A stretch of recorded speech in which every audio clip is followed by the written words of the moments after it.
अगर इतनी लॉलेसनेस है, लॉ जैसी कोई चीज नहीं बची है, तो भाई जनता तो कभी तो हिसाब करेगी ना। कर दिया था हिसाब, पहला मौका जैसे ही पहला मौका मिला जनता ने हिसाब कर दिया। भाई सामाजिक न्याय का बहुत दिनों तक मुलम्मा चढ़ा के वो ये काम करते रहे कि हम, वो बहुत ड्रामे सुने होंगे। वो इनके जिस चैनल में काम करते थे तब स्टोरी भी होती थी कि वो जो डीएम है वो बाल धुलवाने के लिए पाइप लेके जा रही है, गरीबों के बाल धुलवाए जा रहे हैं, बाल कटवाए जा रहे हैं, ये सब ड्रामा भी होता था। लेकिन आपको पता है हम लोग तो भुक्तभोगी हैं। मैं बिहार का रहने वाला हूँ, 5 साल में ग्रेजुएशन किया मैंने। ये लोग तो लॉलेसनेस की बात कर रहे हैं, वहाँ तो हर जगह छेद था। शिक्षा व्यवस्था में शिक्षकों को, मेरे माता पिता दोनों शिक्षक थे, 9 महीने 10 महीने तक तनख्वाह नहीं मिलती थी। आप समझिए, कल्पना करिए कैसे चलाता होगा परिवार। दूध वाले खड़े हो जाते थे, सब्जी वाले खड़े हो जाते थे, पैसे दो। शिक्षकों को 9 महीने पैसे नहीं मिलते थे, एक बार कभी होता था तो मिल जाता था। ग्रेजुएशन 3 साल का, हमने 5 साल में ग्रेजुएशन किया है। सेशन लेट चल रहा है, कोई देखने वाला ही नहीं है। 3 साल की डिग्री 5 साल में होगी। 5 साल लगे हमें, और हम कभी फेल भी नहीं हुए कि हम फेल हो गए इसलिए 5 साल लगे। रेगुलर कोर्स किया हमने, 3 साल 5 साल बना दिया। 3 साल का 5 साल लगा, 3 ही साल पढ़ाई हुई। लेकिन कभी एग्जाम नहीं हुआ, कभी एग्जाम देर से हो रहा है, कभी टेबुलेशन नहीं हुआ, कभी पेपर लीक हो गया, कभी विद्यार्थियों को किसी को मन हुआ उसने चक्कू गाड़ा, वहां कहा हम तो यहाँ चोरी करेंगे।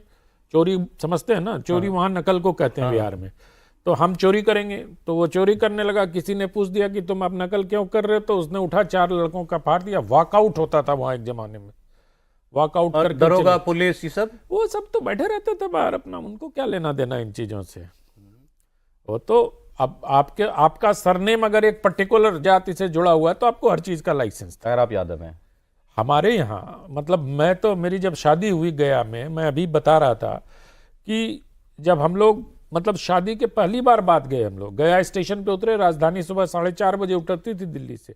4:30 से लेके 6:30 बजे तक गया स्टेशन पर अपनी पत्नी के साथ, नवविवाहिता के साथ बैठे रहते थे कि जब सूरज उगेगा तब हम अपने ससुराल जा पाएंगे, अंधेरे में नहीं जाएंगे।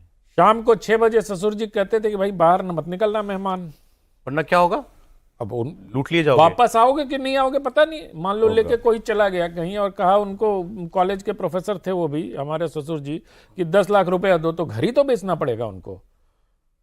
हमने तो, आपने ये बात से छेड़ दिया कि सुनते थे कि वहां तो किसकी नौकरी लगी, लड़के को जबरदस्ती पकड़ा और ब्याह करा दिया। पकड़ा हुआ ब्याह होता था, पकड़ा हुआ ब्याह।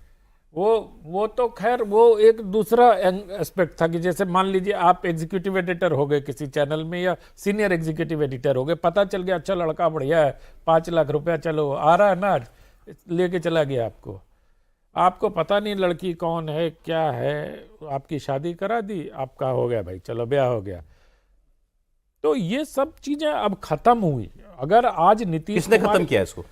नीतीश कुमार ने। और खत्म हो गई है क्या पूरी तरह? मतलब पूरी तरह तो खत्म नहीं हुई है, क्योंकि बीच बीच में जो टॉनिक मिल जाता है ना 1.5 साल का इन तत्वों को, वो बड़ा खतरनाक है। नीतीश बाबू जो जेडीयू का यू है ना, जे पार्टी में ही लिखा है उनके यूटर है ना ये अच्छी बात बोली, उनके पार्टी में ही यू है सर। तो जेडीयू जब है, जब तक समता पार्टी थी तब तक ठीक थे नीतीश बाबू। जैसे जेडीयू हुए तो लगातार यू करते हैं। ये बड़े आसान्वित हो रहे हैं कि इनके साथ अभी बने हुए हैं, देखते जाइए अभी कब तक बने हुए हैं। ये तो खासम खास थे नीतीश जी के। ये तो इन्होंने कहा, अभी तो नीतीश जी कहानी तो भी सुननी है इनसे। हाँ, तो मैं यही कह रहा हूँ कि वो यू टर्न जो लेते हैं, और नहीं मतलब देखिए, ये तो एक पॉलिटिकल इल्जाम हुआ कि भाई जंगल राज आ जाता है जब भी लालू का राज आता है, ये तो एक कहने की बात है भाई। लेकिन पॉलिटिकल इल्जाम तो पॉलिटिशियन लगाएंगे, हम तो भुक्तभोगी बता रहे हैं आपको। ये तो आप कह रहे हैं आज भी लालू आ जाए, लालू अब तो भाई नई पीढ़ी आ गई, अब तेजस्वी है। अब तेजस्वी को अभी टेस्ट होना बाकी है सर। अभी तेजस्वी के मतलब जो क्या कहते हैं मिंटोर तो लालू जी ही हैं। तेजस्वी अभी उतना क्वालिफाइड नहीं हो गए हैं, मुझे लगता है कि वो अपने स्वतः निर्णय ले पाए। अभी भी मतलब लालू जी की चल रही है। लालू जी की चल ही नहीं रही है। थोड़ा गॉसिप थोड़ा हल्का कर देता हूं चर्चा को। उनका जो भाषण लिखता है वो ऐसे कठिन शब्द लिख देता है तेजस्वी जी के लिए दिक्कत हो जाती है पढ़ने में उनको। अब मतलब चूंकि ये आपका कार्यक्रम कॉफी पर चर्चा वाला है, तो इसलिए अब तर्जुमा लिख दिया उनको। अब तजुर्बा लिख दिया। अब उनको तरबूजा तर्जुबा पता नहीं क्या क्या, मतलब तो जो लोग उनके भाषण लिखते हैं तो थोड़ा तो मतलब देखो, हम लोग को क्या कहा जाता है कि जैसा एंकर है वैसे ही कॉपी लिखना भाई, हाँ, ताकि फंबल ना करे। फंबल ना करे।